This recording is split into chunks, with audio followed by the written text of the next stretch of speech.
दृष्टिकोण के ऊपर ओशो एक घटना बता रहे हैं। ओशो बताते एक मंदिर बन रहा था। सैकड़ों मजदूर पत्थर तोड़ते थे, मूर्तियाँ बना रहे थे, सीढ़ियाँ गढ़ रहे थे, ईंटें बना रहे थे। मैं उस मंदिर के पास घूमता हुआ निकल गया और एक मजदूर को पूछा। मैंने पूछा कि क्या कर रहे हो दोस्त?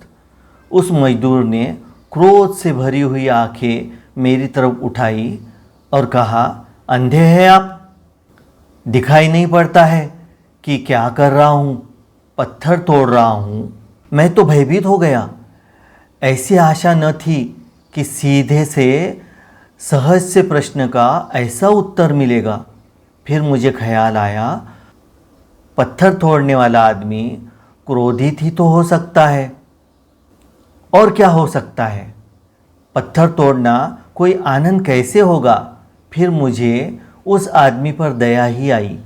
ठीक ही है, जो पत्थर तोड़ रहा है वह क्रोध से भरा हुआ ही हो सकता है। हालांकि उल्टा भी सच है, जो क्रोध से भरा हुआ है वह कुछ भी करे, उसका जीवन पत्थर तोड़ने जैसा जीवन ही होता है। मैं आगे बढ़ गया और मैंने दूसरे आदमी को पूछा।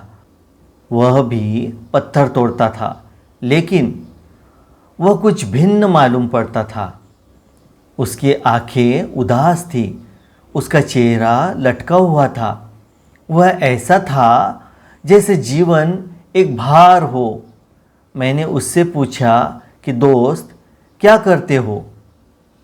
उसने बामुश्किल, जैसे वह उत्तर न देना चाहता हो, ऐसा उसने धीरे से आंखें उठाई, मुझे देखा भी नहीं और कहा, पत्थर तोड़ता हूँ, बच्चों की रोटी रोजी कमा रहा हूँ। वह इतना उदास था, इतना बोझिल कि मुझे लगा ठीक ही है, जो बच्चों की रोटी रोजी कमा रहा है वह बहुत आनंदित कैसे हो सकता है?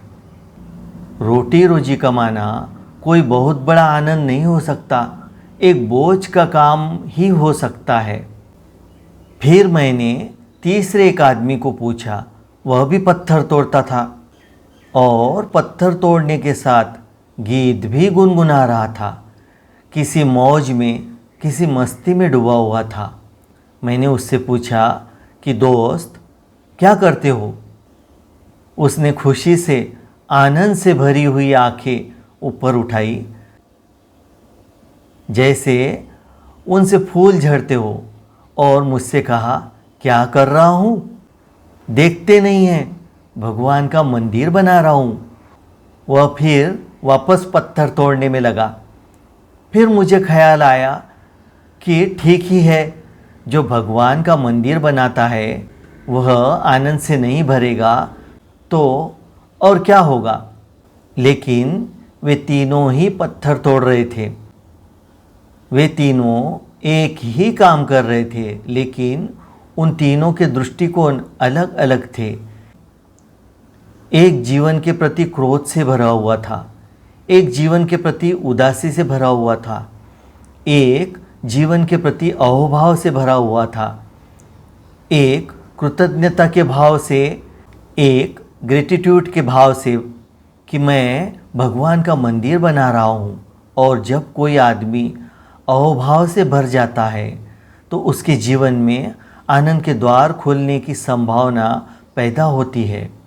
हमारे भीतर वही आता है जिसे हम बुलाते हैं, हम जिसे आमंत्रित करते हैं वही हमारा अतिथि बनता है।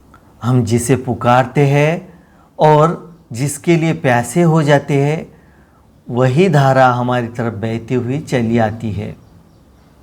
इसलिए स्मरण रखना, अगर जीवन दुख मालूम पड़ रहा हो तो जान लेना, जैसे 2 और 2 4 होते हैं, ऐसा ही दुख को आप आमंत्रित कर रहे होंगे।